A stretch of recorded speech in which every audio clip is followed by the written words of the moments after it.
Assalamualaikum warahmatullahi wabarakatuh. Halo teman-teman semua. Perkenalkan, nama aku Safa Delia Sabira dengan NIM C24012111093. Dari kelompok 1 mata kuliah praktikum Sistem Informasi Sumber Daya Perairan. Pada kesempatan kali ini saya akan membuat micro teaching terkait materi dari mata kuliah Sistem Informasi Sumber Daya Perairan, yaitu terkait database.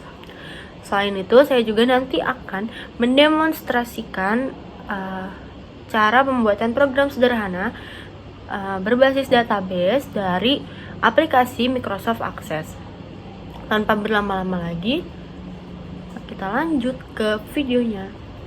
Oke, jadi untuk database sendiri, Database Management System atau DBMS merupakan paket program atau software yang dibuat untuk memudahkan dan mengefisiensikan pemasukan, pengeditan, penghapusan, dan pengambilan informasi terhadap database. Jadi software yang tergolong ke dalam DBMS ini antara lain ada Microsoft SQL, MySQL, Oracle, dan juga Microsoft Access. Nah, nanti itu saya akan membuat program sederhana terkait database menggunakan Microsoft Access seperti itu. Adapun nih beberapa manfaat dari DBMS atau Database Management System. Yang pertama, kecepatan dan kemudahan. Selanjutnya, keamanan data, jadi datanya itu terjaga, integritas dan independensi data juga terjaga. Selanjutnya, kontrol datanya itu terpusat, lalu memudahkan dalam pembuatan aplikasi dan juga mengurangi adanya redundansi data. Nah, pada DBMS ini ada 4 komponen utama. Yang pertama itu hardware, lalu basis data, selanjutnya software, dan yang terakhir adalah pengguna atau user. Nah, pengguna user DBMS ini dibagi menjadi 3. Yang pertama, pengguna akhir atau end user, dan ini pun dibagi lagi menjadi 2. Yang pertama itu pengguna aplikasi atau orang yang mengoperasikan program aplikasi. Selanjutnya, pengguna interaktif atau orang yang dapat memberikan perintah-perintah pada muka basis data. Misalnya select, insert, dan juga sebagainya. Selanjutnya, pemrogram aplikasi atau yang kita sebut sebagai pembuat program aplikasi yang menggunakan basis data. Selanjutnya, yang terakhir ada administrator database atau DBA, database administrator. Itu orang yang bertanggung jawab terhadap pengelolaan dari basis data itu sendiri. Nah, si administrator database ini memiliki tugas utama, yaitu mendefinisikan basis data, menentukan struktur dan isi basis data, dan selanjutnya menentukan sekuritas basis data. Nah, database ini banyak sekali jenisnya. Saya akan menyebutkan beberapa. Yang pertama ada operational database, yang contohnya itu JavaScript, Object Notation atau JSON, dan Extensible Markup Language atau XML. Oke, mungkin sekian untuk pemaparan materinya. Saatnya kita lanjut ke demonstrasi pembuatan program sederhana dari Microsoft Access. Nah, kita buka aplikasi aksesnya, lalu kita buat new blank database. Kita ganti aja namanya jadi micro teaching sysdp uprak. Nah, kalau udah kayak gitu, kita klik create. Nah, nanti tampilannya itu kayak gini ya teman-teman. Dan selanjutnya kita klik create lagi. Terus untuk bikin formnya, kita bikin dulu apa aja sih yang bakal ada di atribut-atributnya gitu kan, paket table design. Nah, kita isi field name-nya dengan atribut-atribut yang kita mau. Nah, di sini tuh aku bakal tulis yang pertama itu kode ikan. Nah, kode ikan kita atur jadi auto number. Selanjutnya bisa langsung kita isi aja nama umum, terus selanjutnya nama lokal, terus nama Latin, dan juga habitat. Nah, setelah itu kita tambahin lagi deh ukuran dan juga deskripsi. Nah, pada deskripsi ini kita taruhnya itu long text aja ya teman-teman, karena namanya deskripsi itu biasanya suka lebih panjang. Setelah itu kita jadiin kode ikan sebagai primary key.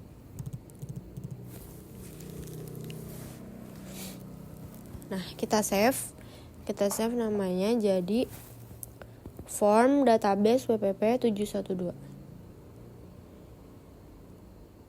Oke. Setelah itu, nah kita tambahin buat desain di formnya. Kita bisa klik di form. Bentar, kita klik form. Terus kita klik, kita ubah dulu jadi biar design view. Jadi kita klik view terus design view. Nah, di sini nanti kalian itu bisa buat ubah border, warna-warna bordernya itu jadi warna kuning. Ini aku ubah jadi warna kuning.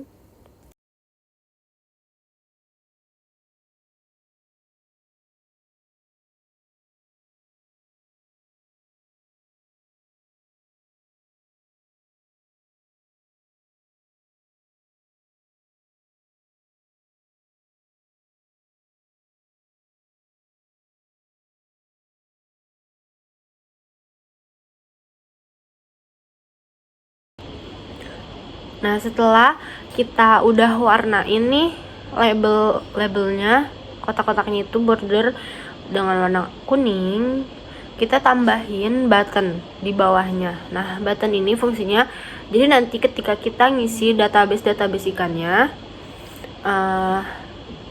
bisa disimpan gitu, buat disimpan. Kita klik button, terus record operation, terus actionnya itu kita klik yang add new record. Nah, kita ganti jadi teksnya kita ganti tulisannya jadi simpan. Nah, setelah itu kita ganti lagi jadi simpan, terus finish. Nah, setelah itu kita bisa langsung atur aja nih teman-teman. Nah, udah diatur. Kita bikin juga button untuk hapus. Jadi kalau misalkan ada data yang salah, kita bisa punya button sendiri buat ngehapusnya. Kayak tadi, tapi di sini kita delete aja ya. Next. Kita tulis hapus. Dah, finish. Nah, oke, segitu aja. Nah, kita lihat nih hasil formnya kayak gimana. Bentar ya. Ini boleh kita ganti juga nih, sebelum itu kita ganti jadi form database WP712, kita ganti warna bordernya biar lebih bagus kayak gitu. Kita ubah-ubah.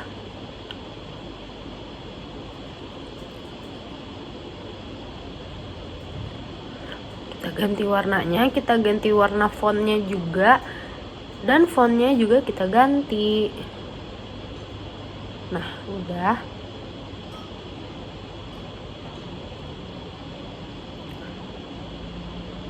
Nah, udah selesai. Nah, di sini coba ya kita masukin dulu. Kode ikannya kita kosongin aja karena tadi kita pilihnya auto number. Jadi ini dia bakal ngelis sendiri, dia ngurut sendiri. Kita tulis aja langsung nama umumnya.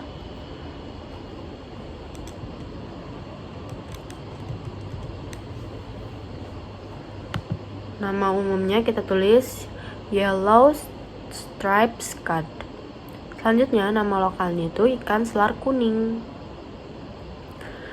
Nah, nama latinnya Celaroides leptolepis. Habitatnya biasanya tuh di perairan laut dangkal. Jadi dia itu nggak jauh dari pesisir kayak gitu guys. Ukuran maksimumnya 24 cm dan kita tulis saja di sini deskripsinya. Tubuh memanjang dan pipih tegak. mulut terminal dan terletak di ujung kepala. Lalu bisa kita langsung simpan datanya biar kita punya database-nya.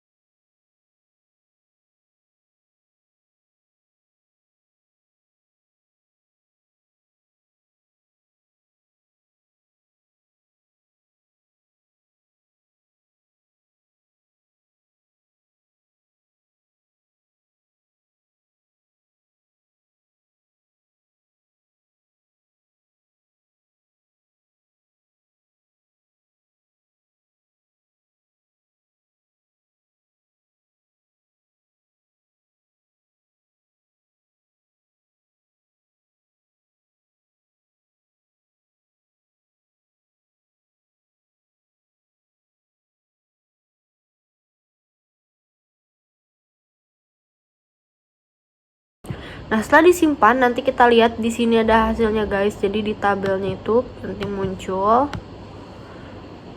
data dari Kanslar Kuning kayak gitu. Mungkin segitu dulu ya. Micro teaching Microsoft Access database dari saya. Kurang lebihnya mohon maaf. Wassalamualaikum warahmatullahi wabarakatuh.